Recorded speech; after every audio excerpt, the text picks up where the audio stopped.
Assalamualaikum warahmatullahi wabarakatuh.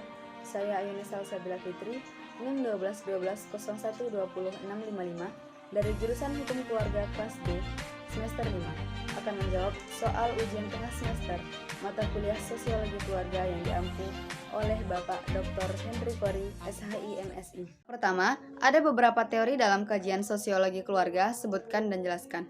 Baiklah, dalam kajian sosiologi keluarga itu terdapat 5 teori. Di antaranya yaitu pertama, teori struktural fungsional. Teori ini merupakan hasil pengaruh yang sangat kuat dari teori sistem umum, di mana pendekatan fungsionalisme yang diadopsi dari ilmu alam, khususnya ilmu biologi, menekankan pengkajiannya tentang cara-cara mengorganisasikan sesuatu dan mempertahankan sistem. Contohnya seperti, setiap anggota keluarga memiliki peran dan tugas yang harus dijalankan oleh masing-masing mereka. Oleh karenanya, pembagian tugas yang dikelompokkan dengan baik akan menghasilkan dampak yang baik pula untuk keluarga itu. Ketika salah satu peran dan fungsi itu tidak dijalankan atau tidak berjalan dengan sesuai rencana, maka tujuan bersama itu tidak akan terpenuhi. Kemudian yang kedua, ada teori sosial konflik. Teori konflik ini muncul sebagai bentuk reaksi atas tumbuh suburnya teori fungsionalisme struktural tadi, yang dianggap kurang memperhatikan fenomena konflik sebagai salah satu gejala di masyarakat yang perlu mendapatkan perhatian. Menurut perspektif sosial konflik ini, hubungan yang penuh konflik sering terjadi juga dalam keluarga, karena asumsinya setiap individu cenderung memenuhi kepentingan pribadi mereka atau self-interest mereka, dan konflik akan mewarnai kehidupan keluarga. Kemudian yang ketiga ada teori interaksionis simbolik. Dalam pandangan teori ini, manusia itu adalah makhluk pembuat atau produsen simbol. Jadi segala sesuatu atau objek yang ada di dalam kehidupan manusia itu semuanya mempunyai makna-makna simbolik. Makna-makna itu pun tidak datang dengan sendirinya, tetapi dihadirkan dan kemudian disepakati dan dijadikan simbol. Jadi apabila ada perilaku yang dilakukan oleh siapapun dalam kurun waktu tertentu akan menghadirkan sebuah makna simbolik. Kemudian teori yang keempat yaitu teori gender. Teori gender ini adalah perbedaan antara laki-laki dan perempuan dalam hak, peran, tanggung jawab, dan perilaku yang dibentuk oleh tata nilai sosial, budaya, adat istiadat dari kelompok masyarakat yang dapat berubah menurut waktu serta kondisi setempat. Kemudian yang terakhir yaitu teori ekologi. Teori ekologi ini memandang bahwa perkembangan manusia itu dipengaruhi oleh lingkungan. Jadi, hubungan timbal balik antara individu dengan lingkungan itu akan membentuk tingkah laku individu tersebut. Teori ekologi ini pun melihat manusia itu sebagai bagian dari sistem ataupun subsistem yang terbagi lagi ke dalam 5 sistem, yaitu mikrosistem, mesosistem, eksosistem, makrosistem, dan kronosistem. Soal kedua, sebutkan dan jelaskan fungsi-fungsi keluarga. Dalam kajian sosiologi keluarga, fungsi keluarga itu ada 6. Yang pertama yaitu fungsi reproduksi. Fungsi reproduksi ini merupakan mekanisme untuk melanjutkan keturunan dari generasi ke generasi, di mana saat ini perlu direncanakan agar tercapai keseimbangan internal di dalam keluarga, juga antar keluarga besar, juga antar keluarga dengan masyarakat dan sumber daya alam. Kemudian yang kedua yaitu fungsi edukasi. Fungsi edukasi atau fungsi pendidikan, yaitu keluarga memberikan pendidikan kepada anak-anaknya. Keluarga berfungsi untuk mendidik anak mulai dari awal pertumbuhan anak hingga terbentuknya pribadi anak. Kemudian yang ketiga ada fungsi sosialisasi. Fungsi sosialisasi ini menunjuk peranan keluarga dalam membentuk kepribadian anak. Melalui interaksi sosial dalam keluarga itu, anak mempelajari tingkah laku, sikap, keyakinan, cita-cita, dan nilai-nilai pada masyarakat dalam rangka pembentukan kepribadian. Kemudian yang keempat yaitu fungsi ekonomi. Fungsi ekonomi ini adalah fungsi yang menjadi unsur pendukung kemampuan kemandirian keluarga dan anggotanya dalam batas-batas ekonomi masyarakat, bangsa, dan negara di mana keluarga itu hidup.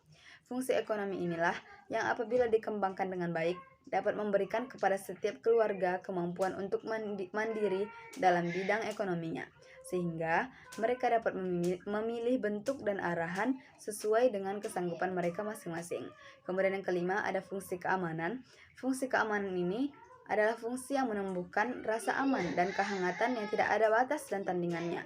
Apabila fungsi ini dapat dikembangkan, maka keluarga bisa menjadi tempat perlindungan yang aman, lahir dan batin bagi seluruh anggota keluarga. Kemudian yang terakhir yaitu Fungsi rekreasi. Fungsi rekreasi yaitu keluarga merupakan pusat rekreasi anggota-anggotanya. Maksudnya, keluarga merupakan tempat rekreasi terhadap anggota keluarga setelah disibukkan dengan seharian beraktivitas di luar sana. Soal ketiga, ada beberapa faktor yang mempengaruhi perkembangan individu. Sebutkan dan jelaskan. Faktor-faktor yang mempengaruhi perkembangan individu itu ada 3. Yang pertama yaitu faktor nativistik, yaitu pertumbuhan yang dibawa sejak lahir. Menurut para ahli dari golongan ini, pertumbuhan individu itu semata-mata ditentukan oleh faktor-faktor yang dibawanya sejak lahir. Para ahli dari golongan ini menunjukkan berbagai kemiripan antara orang tua dengan anaknya. Jadi, faktor nativistik ini menyatakan bahwa keahlian seseorang itu murni adalah bawaan sejak lahir. Kemudian yang kedua ada faktor empiristik, yaitu pertumbuhan dipengaruhi oleh lingkungan. Pendirian ini pun berlawanan dengan nativistik tadi. Para ahli di sini berpendapat bahwa pertumbuhan individu itu semata-mata tergantung pada lingkungannya, sedangkan dasar atau bakat itu tidak berperan sama sekali. Nah, ini keahlian seseorang itu hanya ditentukan oleh pengaruh lingkungannya. Kemudian yang ketiga yaitu faktor konvergensi, yaitu pertumbuhan yang dibawa sejak lahir dan dipengaruhi oleh lingkungan. Kebanyakan para ahli itu mengikuti pendirian konvergensi ini, yang menyatakan bahwa interaksi antara dasar atau bakat itu dengan lingkungan itu dapat menentukan pertumbuhan individu.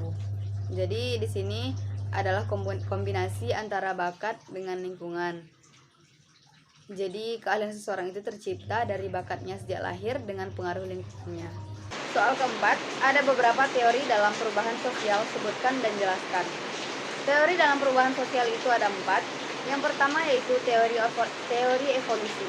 Teori ini merupakan perubahan sosial yang memiliki arah lambat dan tetap. Kemudian yang kedua adalah teori siklus. Teori ini adalah perubahan yang harus melewati tahapan-tahapan yang dilalui oleh masyarakat. Kemudian yang ketiga ada teori fungsionalis. Teori ini merupakan setiap elemen masyarakat memberikan fungsi terhadap elemen masyarakat lainnya. Perubahan yang muncul di suatu masyarakat akan menimbulkan perubahan sosial pada masyarakat yang lain. Kemudian yang terakhir yaitu teori konflik. Artinya, setiap masyarakat akan menghadapi konflik. Setiap perubahan sosial di masyarakat akan melahirkan konflik baru. Dan setiap konflik sosial yang terjadi di tengah masyarakat tentunya akan melahirkan perubahan sosial yang baru pula. Soal kelima, ada beberapa proses terjadinya perubahan sosial. Sebutkan dan jelaskan. Proses terjadinya perubahan sosial itu ada 4. Yang pertama yaitu difusi. Difusi adalah suatu proses penyebaran unsur-unsur kebudayaan yang meliputi ide-ide, keyakinan, hasil-hasil kebudayaan, dan sebagainya dari individu ke individu lain, dari suatu golongan ke golongan yang lain dalam suatu masyarakat, atau dari satu masyarakat ke masyarakat yang lain. Difusi ini pun terbagi menjadi 2. Yang pertama, difusi intramasyarakat. Difusi intramasyarakat adalah difusi unsur kebudayaan antar individu atau golongan dalam suatu masyarakat. Kemudian yang kedua, difusi antar masyarakat. Difusi antar masyarakat adalah difusi unsur kebudayaan dari satu masyarakat ke masyarakat yang lain. Kemudian proses yang kedua adalah akulturasi. Akulturasi itu merupakan proses sosial yang timbul apabila suatu kelompok manusia dengan suatu kebudayaan tertentu dihadapkan dengan unsur-unsur kebudayaan asing sedemikian rupa sehingga unsur-unsur kebudayaan asing itu lambat laun akan diterima dan diolah ke dalam kebudayaan sendiri tanpa menghilangkan sifat khas kepribadian dari kebudayaan sendiri itu. Kemudian proses yang ketiga adalah asimilasi. Asimilasi merupakan proses sosial tingkat lanjut yang timbul apabila terdapat golongan-golongan manusia yang mempunyai latar belakang kebudayaan yang berbeda-beda. Kemudian mereka saling berinteraksi dan bergaul secara langsung dengan intensif dalam waktu yang lama.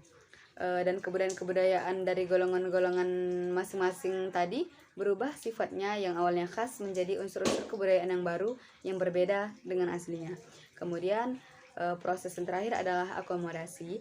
Akomodasi itu merupakan suatu keadaan yang menunjukkan didapatinya keseimbangan dalam hubungan-hubungan sosial antara perorangan dan kelompok-kelompok orang, sehubungan dengan norma-norma dan nilai-nilai yang berlaku dalam masyarakat.